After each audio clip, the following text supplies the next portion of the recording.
start, okay? All right, I think most of you, it's eye-opened, at least it opened it up to me. Believe me, I didn't know about a year and a half ago that much about Wilson. And I want to just simply say, I want to get a few points across. I keep bringing them up, maybe and I'm overemphasizing, but maybe I'm not, I don't know. I want to indicate to you because there's so few, this is only about 100 years ago. Sure. So you think about, what happened 100 years ago? This is, a lot of people like to go back, they have a birthday, they say, I mean not a birthday, but a memory and in their head of history. What was it like 100 years ago? This is the way it was.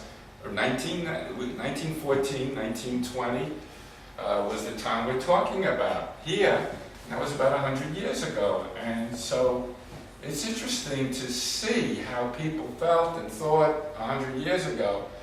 And as I said at the beginning of the lecture last week, some of you people weren't here, he was, as I said, he was an older man. He was about in his late 50s. In those days, that was an older man. And he was a product of the 19th century. Grew up in the 19th century. And I'll say, and he entered the 20th century as an older man. And his mind and thoughts were basically rigidified by his thoughts that were going on in the 19th century. That people could improve, people could find a way through a rational order, that God was showing people that there was a way to enlightenment, that you had to follow. There was a bad force in the world, but that you could overcome it.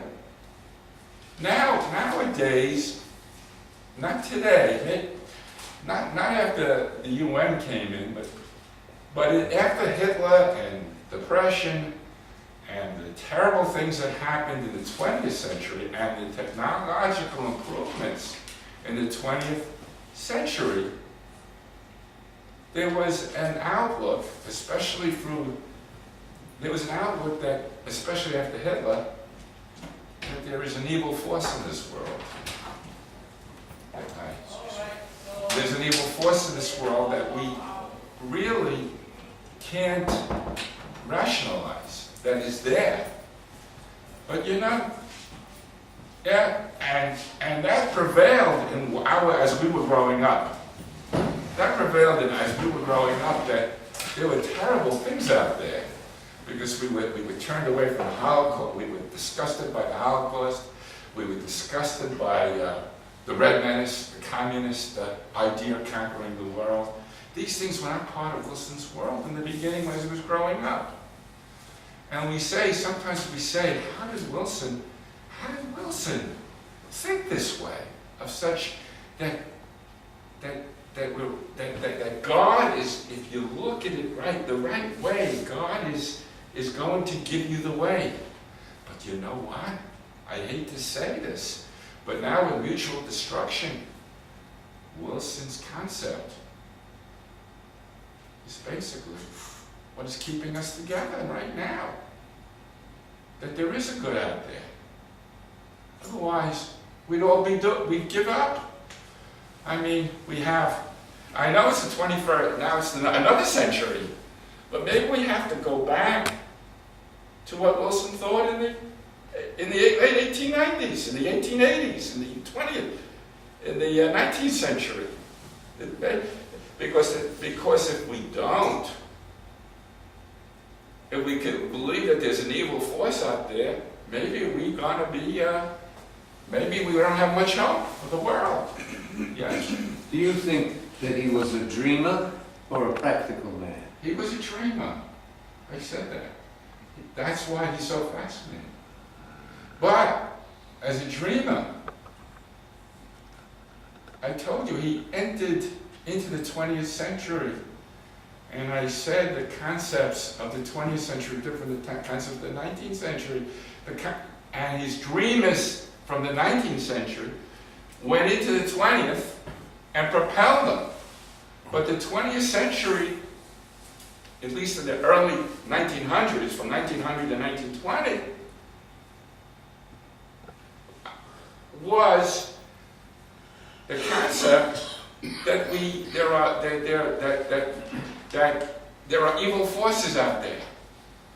You know, it started out that, whereas in the 19th century, in the 20th century, we entered into a world war. Why did we enter into a world war? Because, I mean, not we, I'm talking about the world. Why was the world into a world war? Because each one, you know what it was? Each one, there was an evil force in the minds of in the 19th century of the leaders.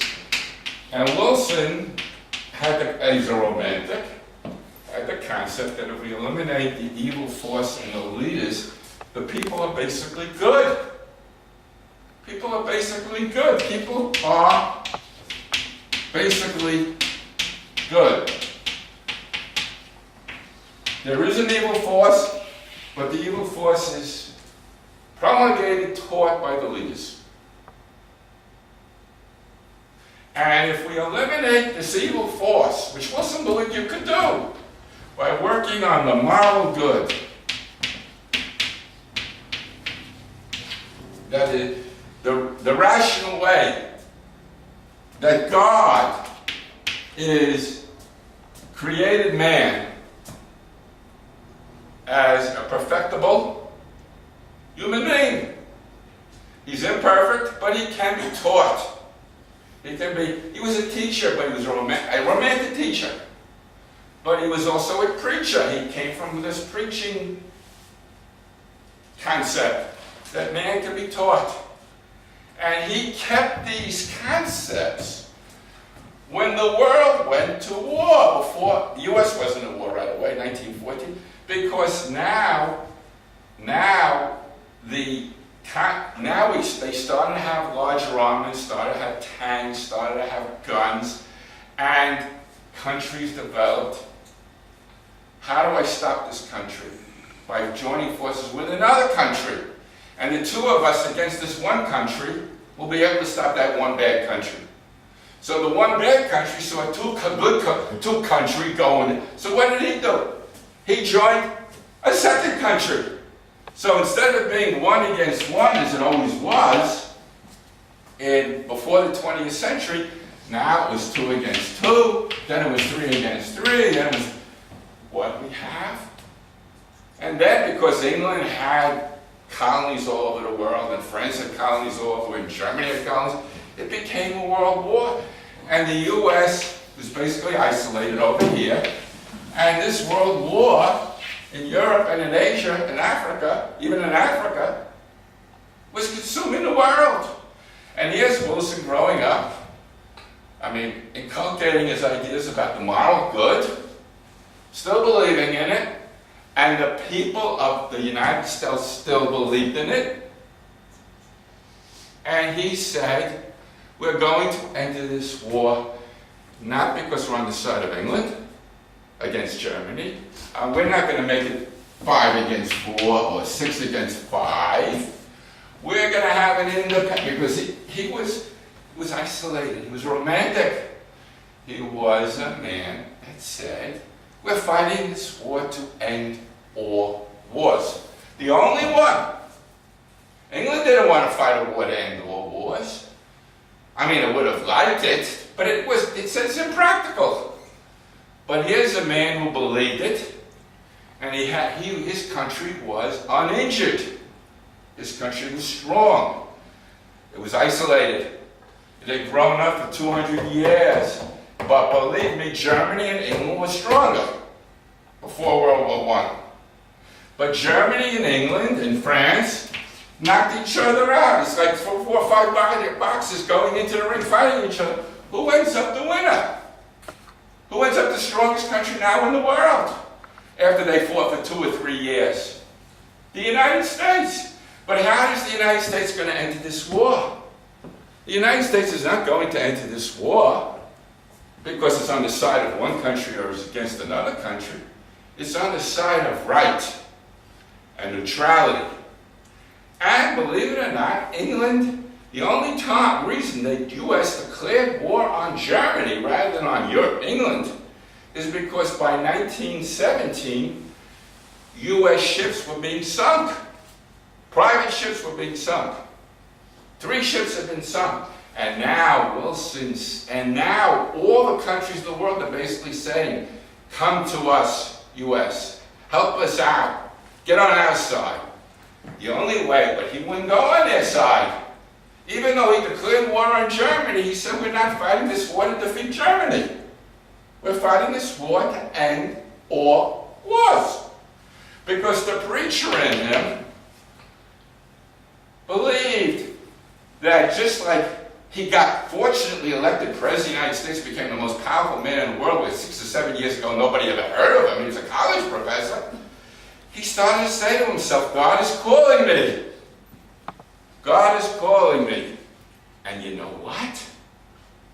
All I talk about is I know I don't talk about it, but I've emphasized that the last 2 years of his presidency, last year and a half, he was better. He was completely out of his mind, almost out of his mind.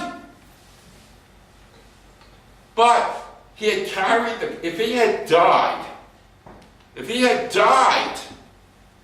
instead of getting a cerebral hemorrhage, he got a cerebral hemorrhage in April 19. If he had died on that train ride in September of 1919, he would have today, next to Washington and Lincoln, he would have today been considered the greatest president of the United States, because he had died when he, instead of getting completely unstable and unable to operate and unable to think, his body was still there, and they kept it a secret. They kept it a secret from the country. And here was a shell of a man with no mind, real mind, suspicious of everybody except his wife, and it was not running the country, but it was made to feel that it was basically there. So I always talk about, I talk about the shell of the man in the last year and a half. That's what's so fascinating, that this shell of a man was able to operate, partly because he had basically stopped World War I. Yes, he had been a moralist. And yes, you say, but the world wanted an end to the war, and here was the guy that was giving them the opportunity. Germany wanted an end to the war because it sort of was going to, it didn't think it was so knocked out that it really felt it couldn't go on. Britain felt the same way. And probably if the United States had not entered the war, Germany would have won this war. Because Russia, who was the mainstay of helping out England and France, Russia became communist. And when they became a communist country, Russia, in 1917, while the war was going on, they were basically telling their allies, their friends at France and England, we're not going to fight this war anymore. So Russia was asking an end to the war because they thought, this Red Menace, the Reds felt that this war was a Tsarist thing. It was part of the reasons why we overthrew the Russian government. Russia was so needed by England and France. England looked around and said, how are we going to get out? Well, Wilson's giving us a way out. So whether you call Wilson a great, brilliant man or not, and he was not a brilliant man, but he was a believer in good. And so he came into the position of power, and he stopped World War I basically by himself. That is why we celebrate Armistice Day. Because when he entered the war, the U.S. had fresh troops, the U.S. Army believed in him, the U.S. Army troops believed in him, and they were winning, and they were on the side, and basically, when the war stopped, he told England and France, let's not be vindictive towards Germany. And he told Germany, who had originally, we're very happy to end this war. Mr. Wilson, we support you. So all of a sudden, just like that, the war ended because Wilson was there with his, and Wilson Wilson, not the brightest man in the world, but filled with power, felt that the world was listening to him.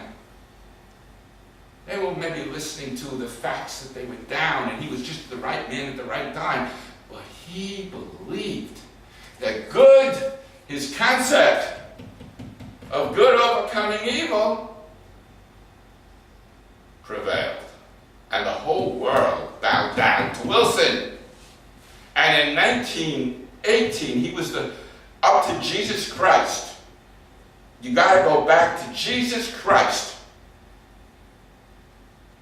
before you find a man who's honored in Europe, and the world outside the United States as Woodrow Wilson. He was like Jesus Christ. And when he went, he spent 9 months to 8 months in Europe. And that's when he developed his first cerebral thrombosis. Now, what does a cerebral thrombosis do to you? Does anybody here, hopefully, does anybody have here somebody who's suffering from it? Terrible. Cerebral thrombosis takes not only your physical, takes part of your brain, your mental abilities. And most people become a different person when they have a cerebral thrombosis. And what did he do? He had a second cerebral. He comes back, now he starts becoming suspicious of everybody, where he was never suspicious of everybody. The world doesn't know he has a cerebral thrombosis. The world thinks he suffered an influenza attack because everyone was suffering from the pandemic of 1918. He doesn't know he's suffering from influenza, from a cerebral thrombosis. He thinks it's an influenza.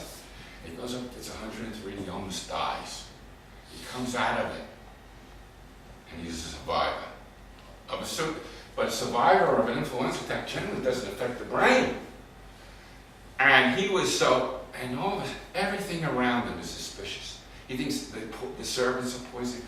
He comes back to the United States, now he becomes, where he was a romantic, he's still a romantic. He's always a romantic. But now, he's uncompromising. He's got the world at his feet. At one time, 4 or 5 months, he comes back to the United States, and then they're uncompromised. He doesn't want to compromise. Now, this is, to me, fascinating that a man could be put in this position and lead the world out of a war. It's only 100 years ago. And he still has the concepts of moral good. God is doing what? I have a question. Morally good, okay? When we fight a war, it doesn't matter. We're always the good guys, they're always the bad guys. What makes you think that Germany didn't think that they were morally good? They did. The concept. Right? Yeah, but the concept, I don't want to go into, you have to understand German thinking in 1914. They believed in the necessity of war as a biological necessity of man. They were just the opposite of Wilson. They believed that there was no higher moral good. It's a social Darwinism. They believed that part of the world, Darwin had come in 1859. They adopted their concept of the German superior race, came about in large part because they were used to fighting wars. And it was morally necessary in Germany's mind. The people were imbibed by that. Just the opposite of what Wilson was imbibed Okay, their belief was that there is a need to fight, a need to destroy France. When they started to lose the war, they started to lose part of their thinking. They still had that concept Good answer. leading into World War II. But there always is a thought that there's a moral good. There's a moral good to fight a war if you believe in it. There's certain countries will say to you it's necessary to fight and become the aggressor and pick on some small country because we're a superior master race. Yes, it's morally good. I mean, Hitler felt it was morally good. I mean, you could, yes, they but they had to destroy. But Wilson's belief was in the universality of the goodness of man. That everybody should be treated rightly. So how come he went into Europe with the Who? American troops? Wilson went in and brought all those troops in. A lot of Americans died. He was fighting a war, wasn't he? Yeah, he was. So, He was, but he was not a great organizer, but he was fighting a war, but he was the moral leader. In other words, he was the man that was driving the American belief to end the war. but all the Americans got involved in it. All the general staff, everybody Yes, got involved. yes, Yeah. yes. So they were like warlike too, weren't they? Yes, but there was really an unpreparedness about America, even then. We didn't have a navy of ships. Yeah. We had, basically, we were on the tail end of the war. If we had fought the war, we would have had a better organization. When you said to me, is he a practical man? He was willing to defer to his leaders, like Pershing, the general. He let Pershing alone. Pershing wanted nothing to do with certain other generals like Leonard Wood and others, and Wilson said, you're right. And basically, the U.S. forces, they got out of what the government, but Wilson did not believe that government was basically there to help people. Wilson didn't believe that. He did during World War I, but he never was a progressive Democrat. He was from the South, transplanted.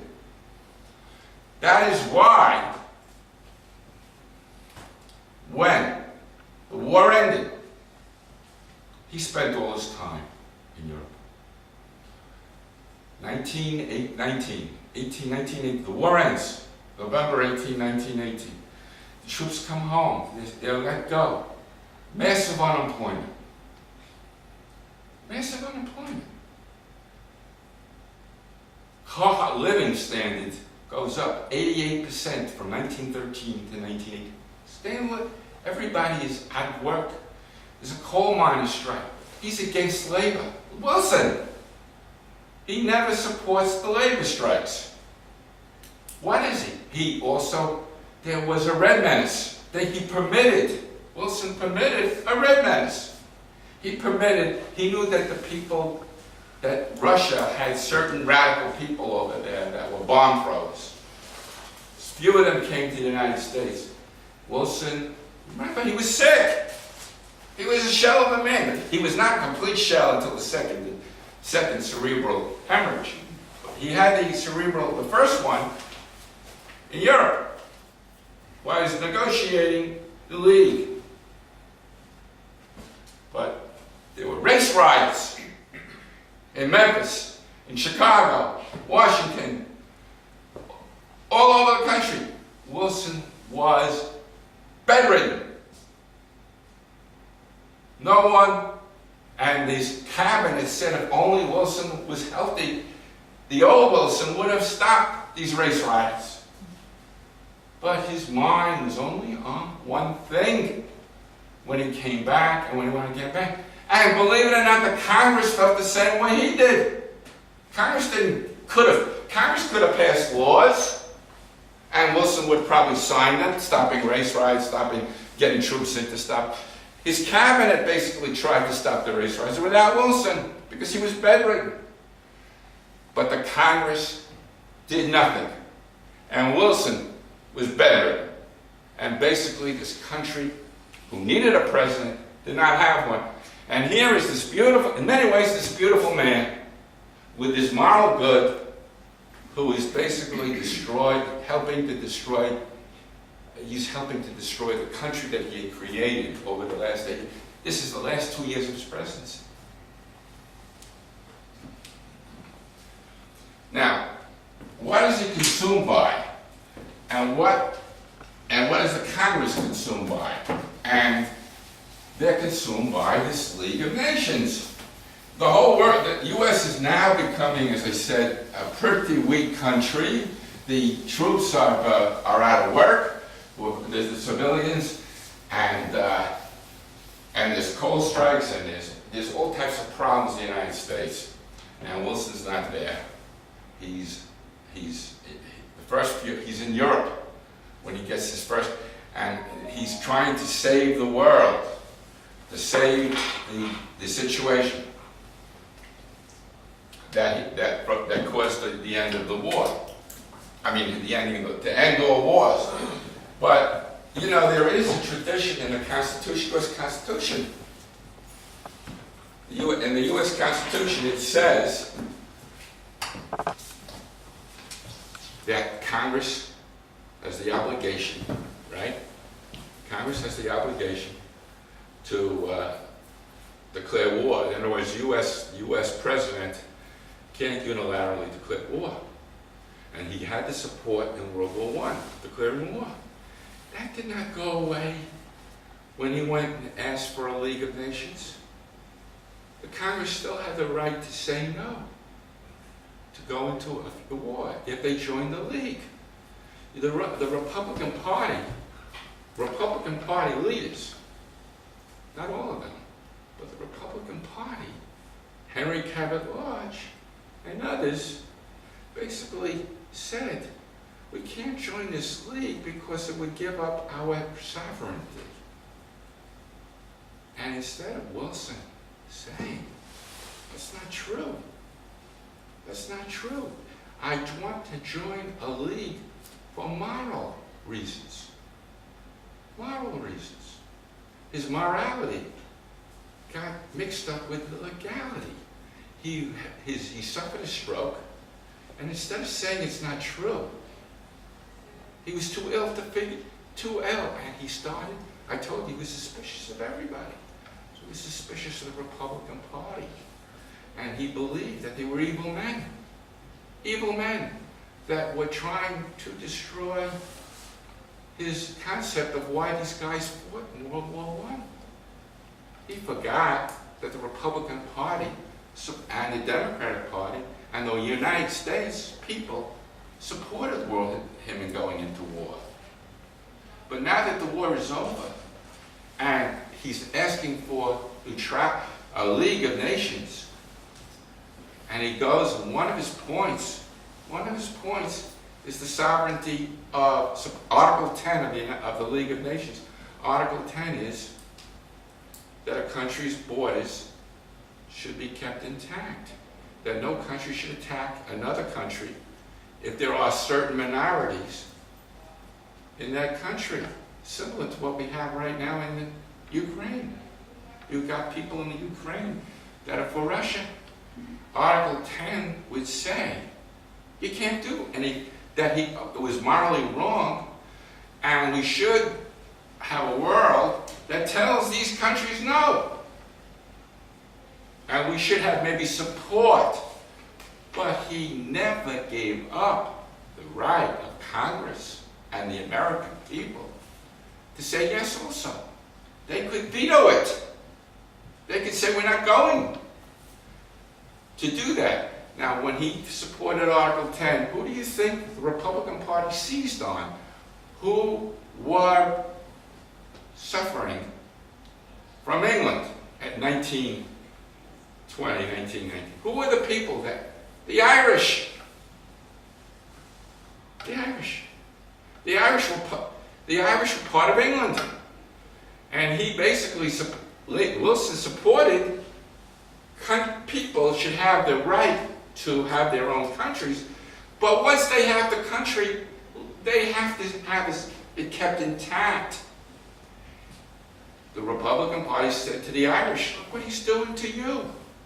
He's preventing the Irish. And there was a large contingent of Massachusetts, people from Catholics who were in Massachusetts. You know, John Kennedy came from there. Large, and others said that Wilson's basically anti-Irish. And because it's so complicated. If you want to have a country in a territorial place, you have to, and basically like the Poles, you give them the opportunity, the Poles, to form a country. There's always going to be some people in Poland that are not Polish. You try to be as democratic as you can, but you don't have in those days they didn't have a scientific calculator to take every Pole and say, are you Polish?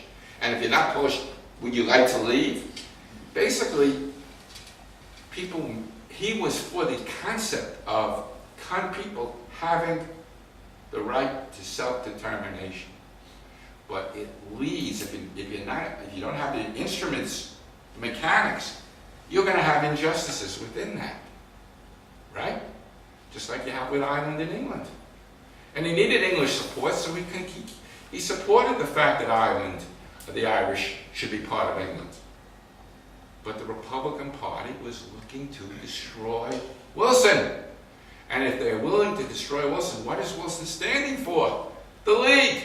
And if he's standing for the League, we're against the League. But the interesting thing is that large in the many of the Republican people, not everybody, but there were like 30. There were about 35. There were 14 Republican people, 14 Republican senators that wanted to do nothing with entering the League. But 23 of them, 23 others, were Republicans, were willing to support the League, but with mild reservations. Henry Cabot Lodge said he's basically going to support these mild reservations. He's going to be one of those 23. Wilson, if he was healthy,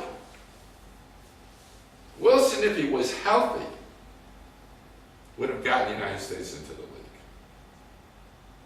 Because when he was healthy, he would have been able to compromise and say, I'll accept the League of Nations. I'll accept the League of Nations, right? Provided there are only mild reservations. And Wilson had, when he was sick, he always had the support unanimously of the South, or every Southern senator. There were 23 Democrats. I said there were 23 Republicans that were willing to go into the League. There were 23 Democrats that were willing to do whatever Wilson told them, as sick as he was. And if Wilson was, and if he was irrational, so be it. He's a Southerner. He's from the South. And these 23 Southerners, because they were so supportive of Wilson, even when he was ill, prevented Wilson's League of the Nations from coming in. Because Lodge was willing to have reservations and get into the United States. And with the 23 Republicans and Wilson's 23 Democrats that would have done whatever Wilson told them, that would have been 46, and there was 95, there was enough people in the Senate to support it. You remember, the Senate, you had to get a 2/3 vote to ratify the treaty, the Versailles Treaty, the League of Nations. Wilson, because he was ill, looked at anyone that didn't support the League 100% as someone who was an enemy of the United States. And therefore, he told these 23 Democrats, who otherwise would have gone, who would have joined Lodge, and joined the UN, joined the League. These 23 Democrats stayed with Wilson, irrational as he was. And they stayed with him and prevented Wilson, America from getting into the League of Nations. You have, you keep saying getting into the League of, was there a League of Nations formed?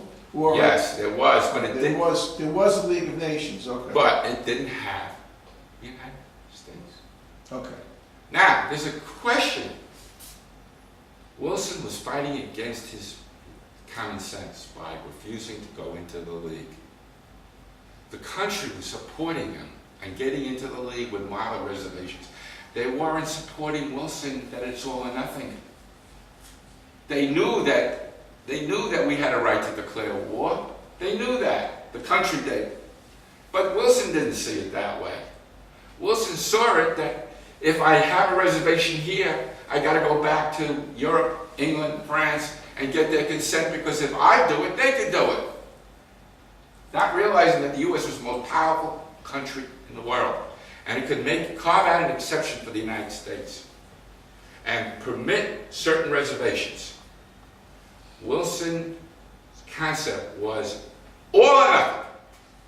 The 23 Democrats preventing a 2/3 vote to getting into the League supported Wilson, because whatever Wilson did, we'll accept.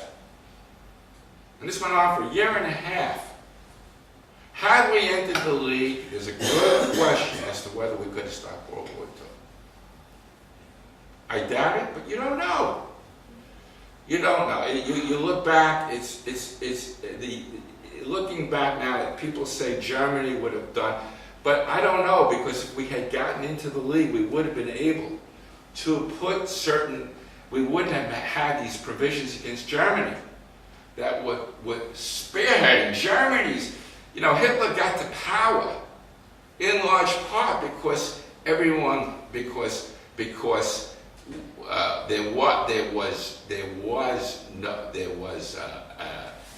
I'm not justifying Hitler, I'm justifying, but I'm simply saying there is a possibility. We don't know for sure.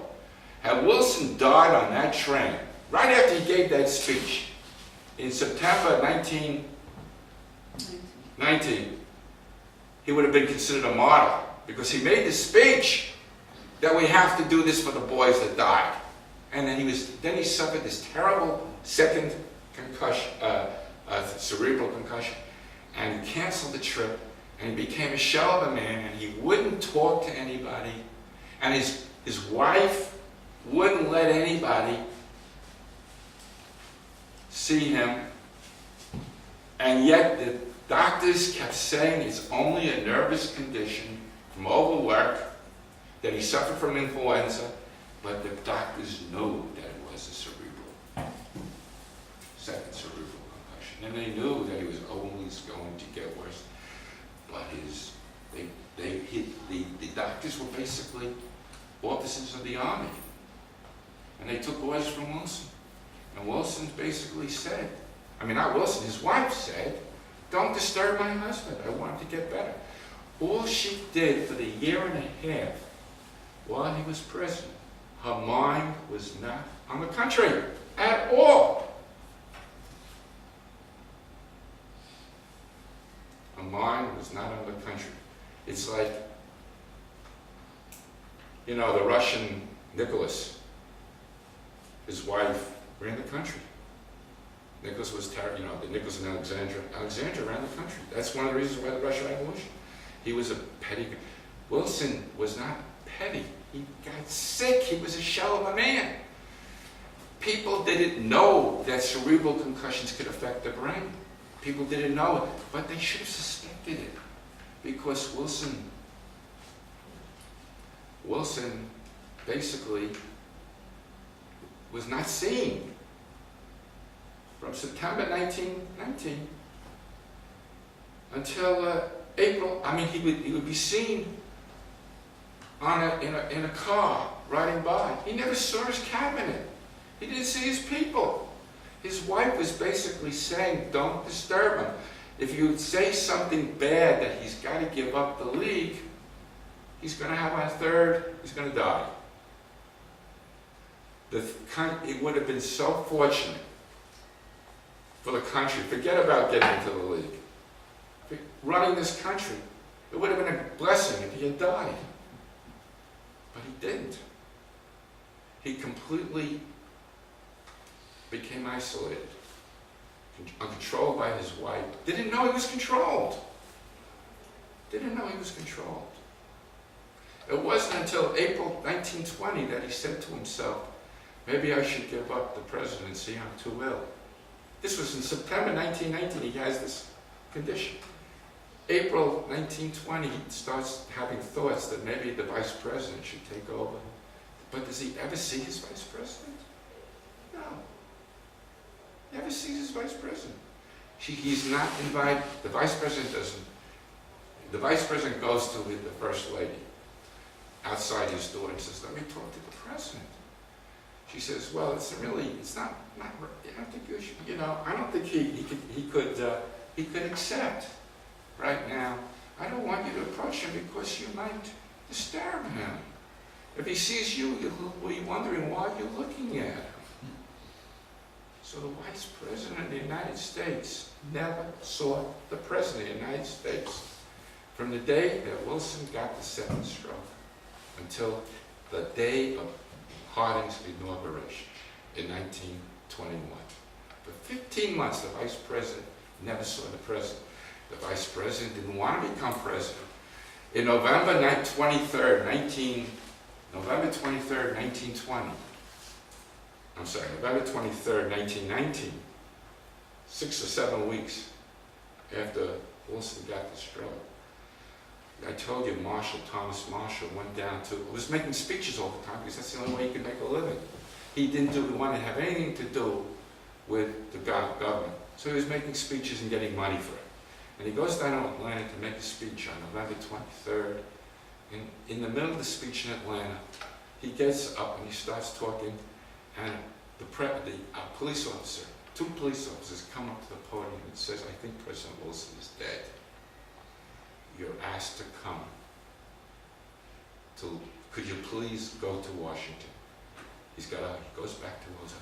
He gets in front of the crowd and says, I have just been informed that President Wilson is probably dead. And I have obligations now to return to Washington to assume my new duties as president. He goes back to the hotel and he calls the secretary of, who he had a contact with, the secretary of President Wilson. And the guy says, it's a false rumor. Meanwhile, all the police in Atlanta are coming forward and about to take him to the airport, back on train back to Washington. And it was a false rumor. Wilson heard about it. Marshall who the most reluctant man in the world, had come to relieve him. He goes back, president's wife, you're not invited in.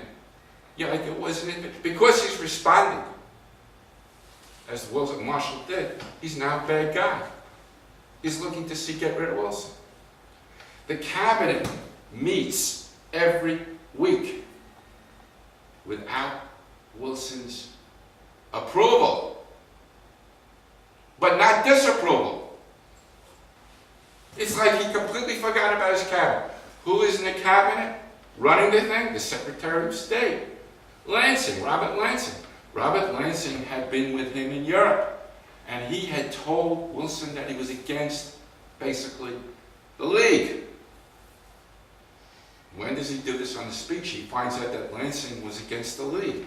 And he says, I'm going to get rid of this guy. Then he suffers a stroke. Wilson goes back in, and Lansing, he's the head, the Secretary of State is the head, and he talks to doctors, Lansing does. Marshall, the vice president, doesn't want to go out. Lansing is calling every week a meeting. And the country is run by the cabinet, if you call it that. The Secretary of Agriculture, the Secretary of and the Secretary of State is leading it. All this time, everybody knows Lansing is calling a meeting except Wilson. The whole world, the whole country. And they all think, the country does, that Wilson is approving it. Wilson doesn't know about it and doesn't think about it. He's that sick. in February 1920, 4 months afterwards, Wilson wakes up and sends a letter to Lansing, who's meeting every week. And he says to Lansing, are you holding cabinet meetings? Who gave you the approval to hold cabinet meetings? Lansing says, of course I've been holding cabinet meetings. Every week I've been trying to see you. And you know what Wilson does? Remember, he was against the League in 19... He doesn't get rid of him then. He gets rid of him. He gets rid of Lansing for holding cabinet meetings to keep this country together. And he says, I didn't give you approval to hold a cabinet meeting here. This has been going on for 4 months, from September to February. Lansing is so upset, he goes to the press and says to the country, this president is holding me responsible for holding cabinet meetings. The whole press is saying, what's wrong with Wilson? Why is he holding it against Lansing for holding cabinet meetings, running this country? What does he expect to do? He expects the whole country. And Lansing is removed, and another man is put in there, a lackey of Wilson, who's willing to take the job. But Congress is doing nothing also.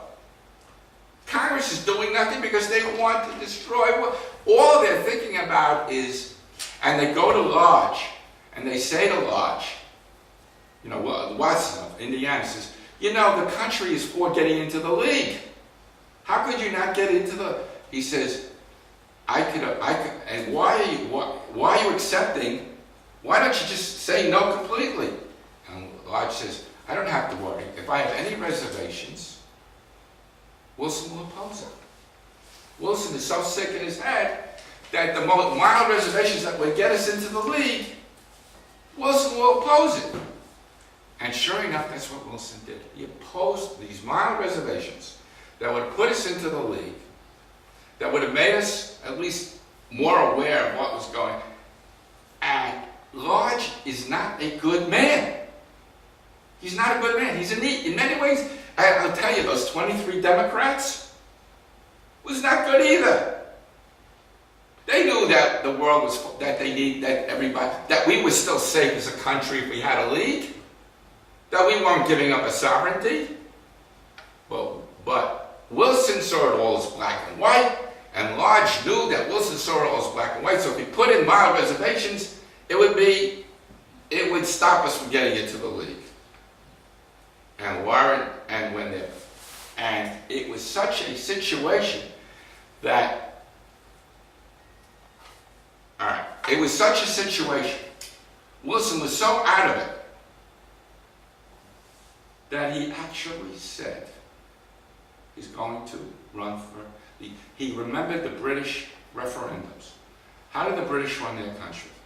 Remember, he was a British, he loved the British. How did their British cabinet get elected? The cabinet always, there was never a 5-year, you could always be called back, right? And Churchill and others, in other words, you could lose a vote of confidence. Wilson took the same thing. British-wise. Remember, he'd been president for 8 years. There was going to be an election in 1920.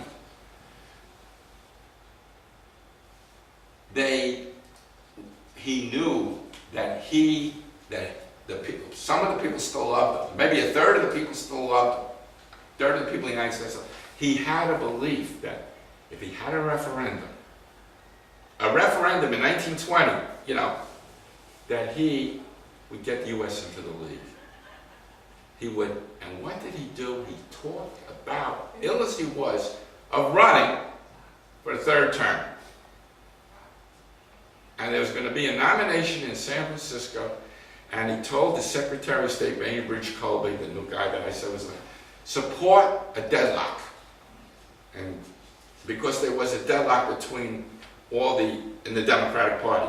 The Democratic Party, had the U.S. gotten into the league, And had Wilson been running the country for 15 months and taking care of the depression and taking care of the unemployment, if he wasn't sick, the Democrats would have had a chance in 1920. The Democrats would have had a chance to get anybody, because now they would have been in the league, they would have been able to take care of the coal strike, they would have been taking care of the race riots, but now, because of Wilson's incapacity, the Republican Party was a shoo-in. Wilson didn't believe it. To the day before the election, he still thought that James Cox was. This election in 1920 was not an election for James Cox or against James Cox. It wasn't an election for Warren G. Harding, who became president. Nobody really cared for Harding. They didn't care for Harding. It was against Wilson. And Wilson was the Democratic Party. And Wilson had been a ghost of a president. And so they took it out, and in 1920, the biggest upset in modern history up to that time, Harding won every state north of the Mason-Dixon line. He couldn't get any of the South, Deep South. They still loved the Democratic Party. Wilson, James Cox it was like 2-1, 2-1, 66 to 33. All the voting for the Democratic Party was from the Deep South. Wilson was turned. It was not a vote for Harding. It was a vote to finally protest Woodrow Wilson's presidency.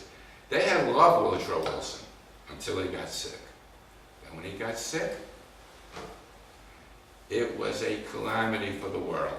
And the shame of it is that we now have to always look at Woodrow Wilson and his last year and a half and forget about the 6.5 years that he was an active, ongoing, moralistic president. The one thing he did, though, see, Harding, I don't know if you were aware of it, Harding, well, he was not a corrupt man necessarily, but it was one of the most corrupt administrations. Everything was paid out. Harding outlived Wilson. Harding was probably murdered, or he was probably committed suicide when he saw all his friends committing crimes.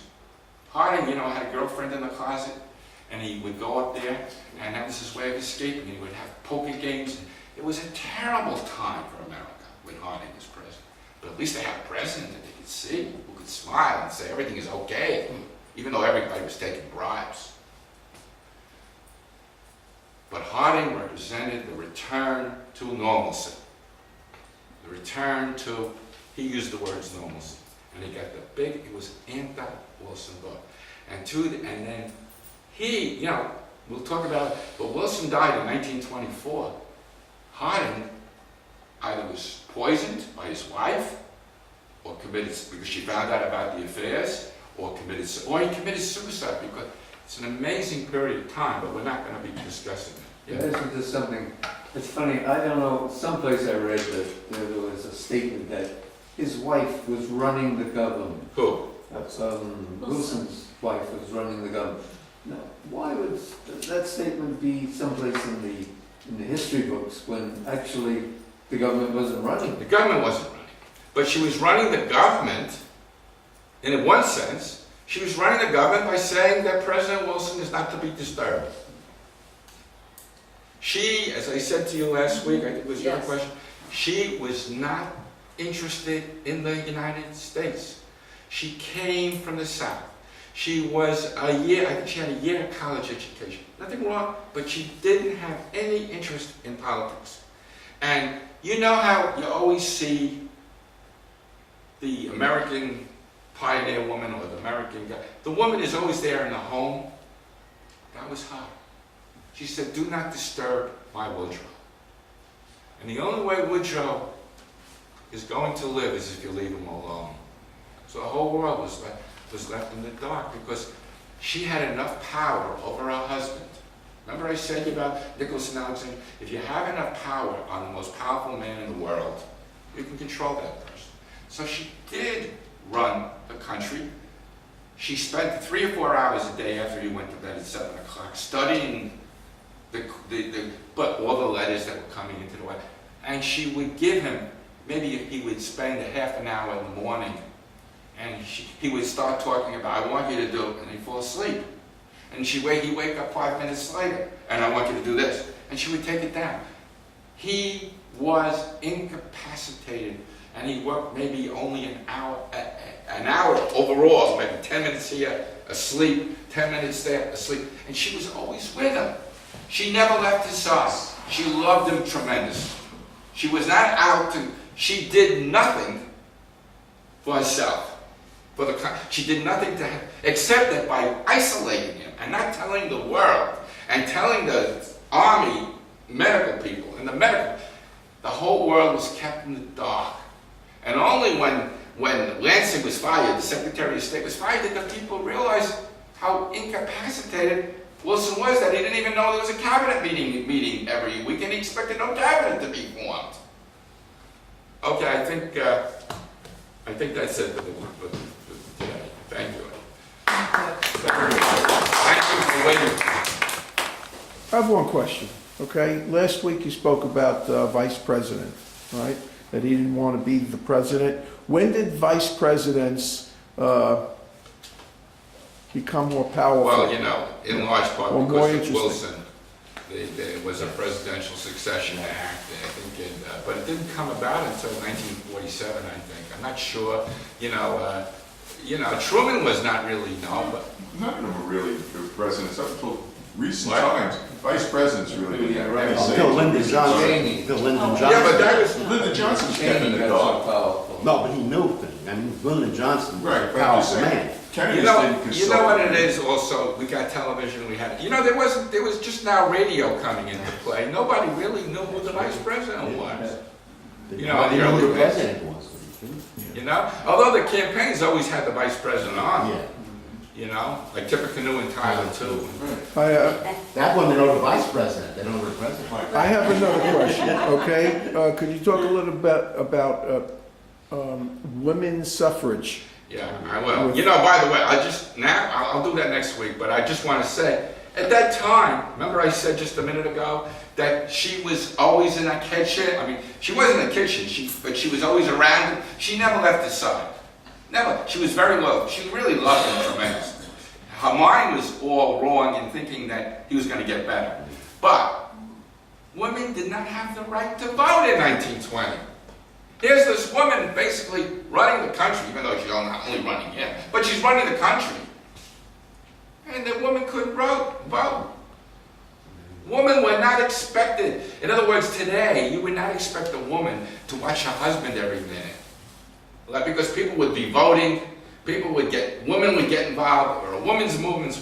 In those days, 1920, 1915, the woman stayed out of the picture. And I want to tell you something.